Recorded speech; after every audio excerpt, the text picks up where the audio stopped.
गुरुपौर्णिमेनिमित्त अकोला जवळील उगवा फाटा येथील काशी विश्वनाथ मुक्तेश्वर संस्थानात भक्तांची प्रचंड गर्दी झाली। महंत ब्रह्मा स्वरूपानंद गिरीजी महाराज यांच्या आशीर्वादासाठी भाविकांनी एकत्र येत भजन कीर्तन व महाप्रसादाचा लाभ घेतला।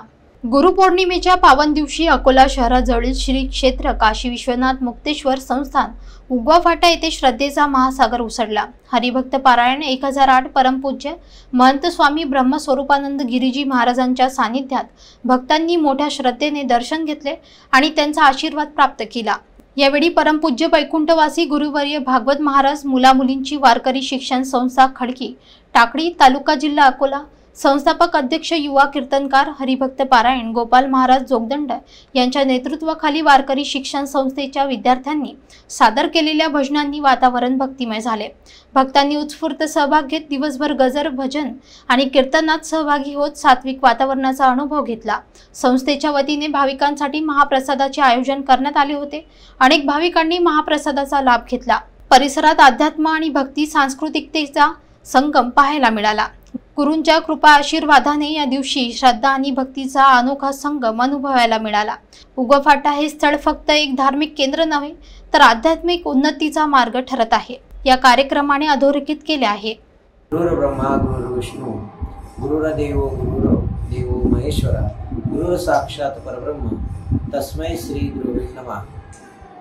जयांची केली स्मरण होय सकल विद्येचे अधिकरण, तेची वंदू श्री चरण श्री गुरुचे ते नमस्कार। आता या न्यायानुसार आपले पहिले जर गुरु पाहिले प्रथम माता पिता आहे, म्हणून की वार्षिक जी गुरुपूजन केल्या जाते की नित्य आपण आपल्या गुरुला त्या ठिकाणी वंदन करून आपल्या पाठीशी गुरुची शक्ती पाठबळ राहावं, माता पित्यांचं पाठबळ राहावं म्हणून या ठिकाणी आपल्या धर्मानुसार ही व्यास पूजा केली जाते।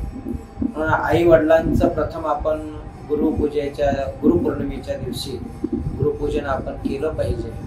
माता पित्यांच्या पूजनामध्ये सर्व काही तीर्थ आहेत, सर्व देवता आहेत, सर्व गुरुचं स्थान त्यांच्या चरणाजवळ आहे। आणि एवढेच सर्वांना मी संदेश त्या ठिकाणी सर्व धर्मापर्यंत पोहोचू शकतो की एकच की त्या ठिकाणी आपला वैदिक हिंदू धर्माला अनुसरून आपण सर्वांनी गुरु व्यास पूजा असेल, इतरही सर्वत्र त्या ठिकाणी देवांचे जयंत्या असतील, संतांचे उत्सव असतील, इतर आपले त्या ठिकाणी सांस्कृतिक कार्यक्रम असतील, धर्मकार्य असतील, आई वडिलांची सेवा असेल, गोसेवा असेल, सांस्कृतिक त्या ठिकाणी इतर सेवा असेल, ही सर्वांनी आपल्या त्या ठिकाणी धर्माला अनुसरून त्या ठिकाणी सर्वांनी कार्यामध्ये अगतित राहून याला सर्वांनी सहाय्य करावं।